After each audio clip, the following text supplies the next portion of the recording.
Bonsoir à tous, il a fait chaud ce dimanche, il a fait plutôt beau aussi dans les régions du nord et de l'est du pays, avec certes une situation de marée barométrique qui induit le développement d'orages en courant d'après-midi, des orages d'été qui sont donc localisés, mais parfois ils peuvent être assez forts dans certaines régions. Tout cela va évoluer avec l'émission d'une goutte froide sur le pays, ce qui veut dire que les dégradations orageuses pourraient être beaucoup plus généralisées. Ce soir, ce n'est pas le cas, avec toujours des orages localisés depuis la façade atlantique jusque d'ailleurs aux Pyrénées. On risque d'avoir des orages un petit peu plus forts justement dans le sud de cette zone. Et puis on va surveiller surtout la façade est du pays cette fois-ci avec des orages plus violents entre la Bourgogne, la Franche-Comté et l'Auvergne-Rhône-Alpes. Ils seront de nouveau localisés. Difficile de dire précisément où ils éclateront, mais potentiellement ils pourront apporter de la grêle et de fortes précipitations. Demain matin, ces orages, on va les retrouver vers le nord-est du pays. Ils seront très localisés en matinée, très diffus. À l'arrière, ce sera le retour du soleil, puis d'une perturbation par la Bretagne, plus active cette fois-ci avec des pluies modérées, des averses jusqu'en Bretagne et dans le courant de l'après-midi. Tout cela pourrait concerner l'ensemble de la moitié ouest du pays. À l'avant, on va retrouver plus de soleil, notamment vers le sud du pays et sans vent en prime, avec en revanche la dégradation orageuse qui va continuer de se mettre en place dans l'est, gagner un tout petit peu de terrain, des orages de nouveau localisés mais qui peuvent être forts à mesure que l'on va vers l'est notamment. Le vent se lèvera aussi près de la Bretagne, c'est à noter, jusqu'à 50 km/h. Les températures du matin, à l'avant des orages, elles restent très douces. Regardez, jusqu'à une vingtaine de degrés encore présentes en matinée, notamment à Nancy et à Besançon, jusqu'à 25 degrés même entre Nice et Ajaccio. Et dans le courant de l'après-midi, cette chaleur, on va la retrouver essentiellement vers la Méditerranée, mais ce sera aussi le cas jusqu'à Strasbourg avec une trentaine de degrés, 32 degrés attendus à Montélimar, 28 degrés à Marseille, jusqu'à 25 degrés dans la capitale et à peine 19 degrés à l'arrière de notre perturbation en direction de la Bretagne et de la Normandie. Suite du programme. Alors c'est vrai que les températures restent quand même 2 degrés au-dessus des normales de saison demain. Et pour la suite, eh bien, on va, je vous le disais, être sous l'influence d'une goutte froide. Elle va plonger sur le pays. Le résultat, c'est effectivement l'émission d'un air beaucoup plus frais en altitude et des orages qui vont pouvoir se développer. Cette fois-ci, ils seront plus généralisés et potentiellement plus intenses sur le pays. Mardi, on va déjà retrouver justement ces orages organisés depuis le sud-ouest jusqu'au nord-est et à la Lorraine notamment. Attention au risque de grêle, de fortes rafales de vent. Ce sont surtout, à vrai dire, les précipitations qui vont nous inquiéter.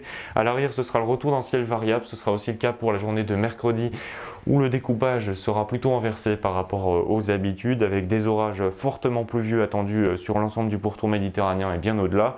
Des températures qui vont bien chuter, 22 degrés de moyenne en après-midi sur la moitié nord, 23 au sud.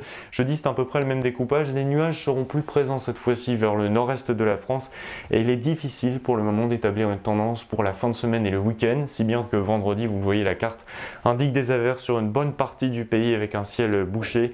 À vrai dire, il pourrait y avoir un peu plus d'éclaircies que ça, mais on pourrait aussi avoir des développements orageux.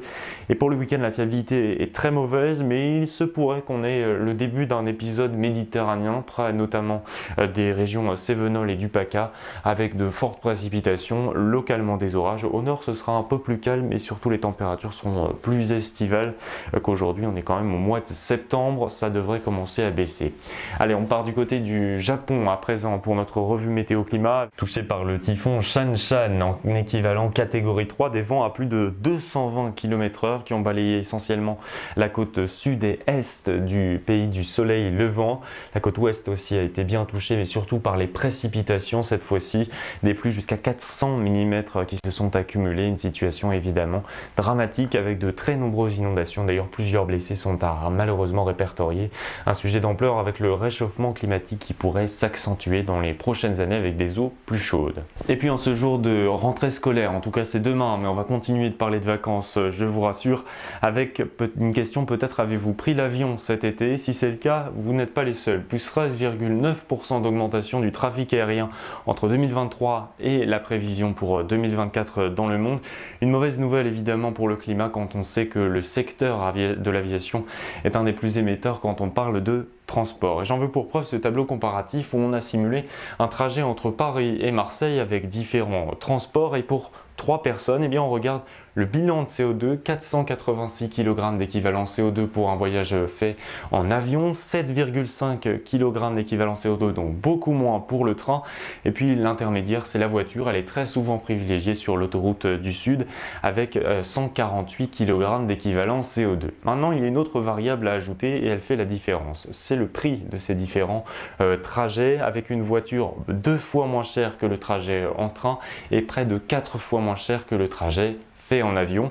Et puis la troisième fonction, ça reste la rapidité, et là c'est l'avion qui tire son épingle du jeu avec seulement 1 heure de trajet, 3 heures pour le train et près de 8 heures en voiture. Et la réalité des faits, c'est quand même que l'on ne privilégie pas assez l'environnement dans nos moyens de transport, mais plutôt le prix et la rapidité des trajets. Il va falloir faire des concessions à l'avenir, et les concessions ce soir, je suis obligé d'en faire puisque la vie est faite de concessions et pour avancer, on en a besoin parfois. Ce soir, je dois donc mettre fin à ces 6 années durant lesquelles ce rendez-vous a prospéré, en grande partie d'ailleurs grâce à vous. Alors évidemment, je n'oublie pas mes débuts, quand haut comme 3 pommes, eh bien, je vous comptais déjà les aléas de la météo, mais devant la carte de ma région natale, le Grand Est. Alors évidemment, la situation a bien évolué depuis et j'espère vous avoir offert une belle opportunité d'information, tant sur la météo et ses variations que sur un sujet aussi important que celui du changement climatique, qui le deviendra encore plus à l'avenir. Alors je tenais aussi à vous remercier grandement ce soir parce que vous avez été les bâtisseurs de ces bulletins à travers la confiance et la fidélité que vous avez su accorder à ce rendez-vous durant toutes ces années. Merci à tous et je vous souhaite évidemment de poursuivre vos projets, de construire vos rêves, parce que c'est selon moi la meilleure façon de profiter de ce beau livre qu'est la vie. De mon côté, il reste, j'en suis persuadé, encore beaucoup de choses à écrire. En tout cas, je vais essayer de m'y employer. Je vous souhaite en attendant une très bonne soirée, une belle continuation et je vous dis à très bientôt. Merci.